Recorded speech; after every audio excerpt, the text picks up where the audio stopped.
你有没有想过，新加坡最顶尖的2所大学，新加坡国立大学和南洋理工大学，居然几乎没有围墙，随便一个路人都能坐着巴士穿行校园、散步、骑车，甚至遛娃。但奇怪的是，这里从来不出大乱子。为什么？是因为新加坡人天生守规矩吗？还是因为摄像头多到让人不敢乱来？都不是。答案比你想象的更硬核，它不是不管，而是管得让你根本感觉不到。今天我们就拆开这层无围墙的皮，看看底下那张看不见的网到底有多密。如果你用很多大型封闭校园的印象去看新加坡大学，很容易一开始就看错。因为这里的起点不是校园文化先行，而是土地条件先定调。新加坡国土面积大约734.3平方公里，土地不是背景板，是每天都要精算的硬约束。大学当然重要，但它很难像一座被高墙包起来，只服务校内人群的独立王国那样存在太久。NAS 和公共交通、医院、科研片区、本地生活圈本来就是连着的。NTU 虽然在西部相对更边缘，但它也不是和城市断开的单体。校内道路、巴士、步行系统、绿地和公共空间本身就在承担片区流动的一部分。你如果长期住在新加坡，会发现这种逻辑很熟。祖屋楼下空间不是只给某一栋用，很多社区设施也默认共享。因为设施贵，土地更贵，能服务更多人的空间通常不会轻易做成封闭资产。所以大学开放首先不是姿态，不是为了显得先进，也不是为了制造自由感，它更像一个务实判断。在高密度城市里，把这么大一块高价值空间彻底封起来，效率太低，维护成本也高，还会把交通、科研和社区联系一起切断。很多人把有没有围墙当成大学开放不开放的唯一标准，这个判断太粗。真正决定一个校园开放度的，不是地块边缘有没有一圈墙，而是它在城市里到底被当成什么。新加坡对大学的处理更接近城市功能区，而不是单一教育容器。大学在这里不只是上课的地方，它还承担通勤、科研协作、餐饮零售、公共活动、产业连接，甚至一部分社区空间的功能。你去 NUS 会很明显感受到这一点。它不是进门以后只剩教学楼和宿舍，而是和医院、科研机构、交通节点、产业空间一起构成连续片区。尤其是 Kent Ridge 到 One North 这一带，知识生产、医疗资源、创新企业和人口流动本来就是互相咬合的。这样的地方如果还用传统大围墙一刀切，等于主动把城市效率切断。关键是新加坡并不是全部放开，它做的是分层开放，道路开放，很多绿地开放，食阁和部分公共设施开放，但实验室、宿舍、教职员办公区、设备区、敏感设施照样靠电子门禁、身份识别和权限系统来分级管理。也就是说，边界没有消失，只是从最外面那一圈往真正需要控制的节点收缩了。这个变化很重要。围墙的逻辑是先把所有人挡在外面，再决定谁能进。分层治理的逻辑是先承认人流一定会发生，再决定谁能走到哪里，停留多久，接触什么，留下什么记录。前者比较省事，后者更讲空间效率。对新加坡这种土地紧、功能密、交通网络高度集成的城市来说，后者明显更合适。你也可以把它理解成，大学不再是城市里的孤岛，而是城市基础设施的一部分。既然是基础设施，它的边界就不能只按心理安全感来画，而要按真实功能来画。如果大学是纳税人长期投入的公共资产，你觉得它的边界应该画到哪里才算合理？说新加坡大学没有围墙，所以管理更松，这只说对了一半，另一半刚好相反，它不是更松，而是更细，而且细到很多人平时感觉不到。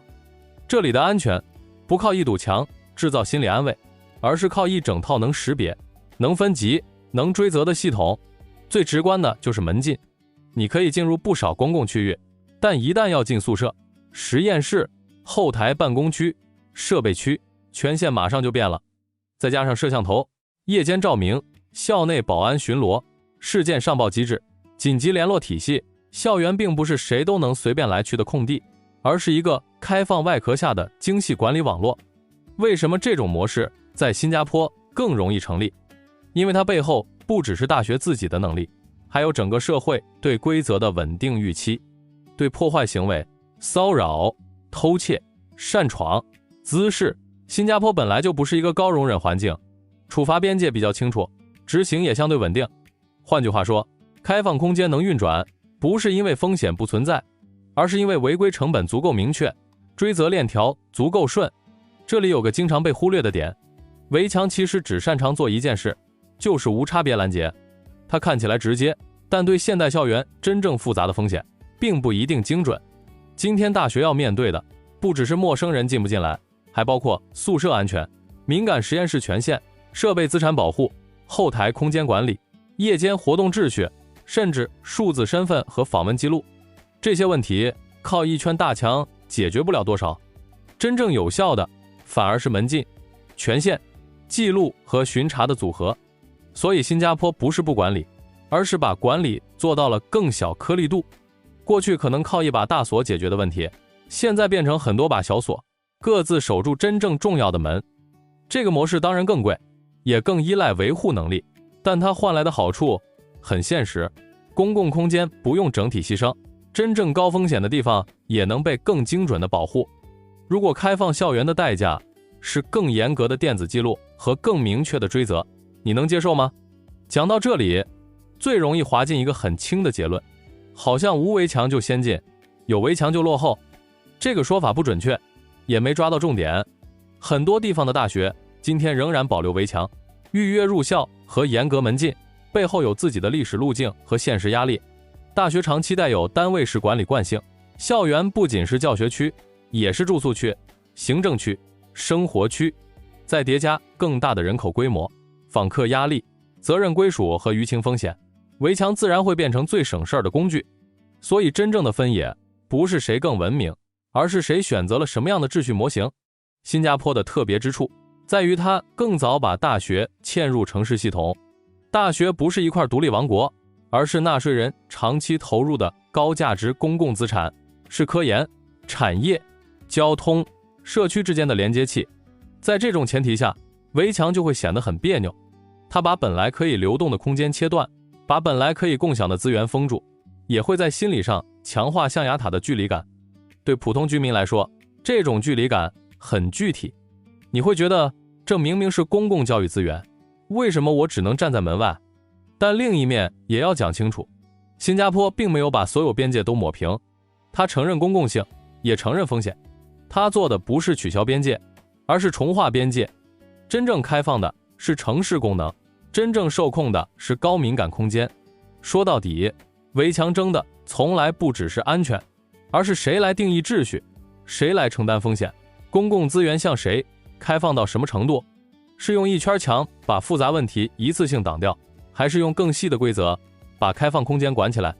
新加坡选的是后者。这个模式不一定适合所有地方，但它至少说明一件事，最高级的安全感不是你看见墙才放心，而是即使墙不显眼，你也知道规则在哪里，责任在哪里，越界的代价在哪里。你觉得大学首先应该是公共空间、教育空间，还是安全空间？哪个优先级最高？所以大学没有明显围墙，真正值得看的不是表面上的开放感，而是它背后的代价和能力。土地要算得更细，空间要分得更准，规则要执行得更稳，公共资源也要更愿意被共享。它不是把安全拿掉了，而是把安全从一堵墙升级成一整套治理系统。说到底，大学围墙讨论的也不只是校园，而是我们到底想住在一个什么样的城市里？是看见边界才安心，还是边界没那么显眼，秩序依然可靠？如果你也关心新加坡的城市规划、公共空间、基建和治理变化，欢迎订阅频道，打开小铃铛，也欢迎你在评论区直接说你的判断。你认同大学应该更开放吗？还是你觉得有些边界一定不能退？下一期我们继续从新加坡的空间细节里拆它真正的治理逻辑。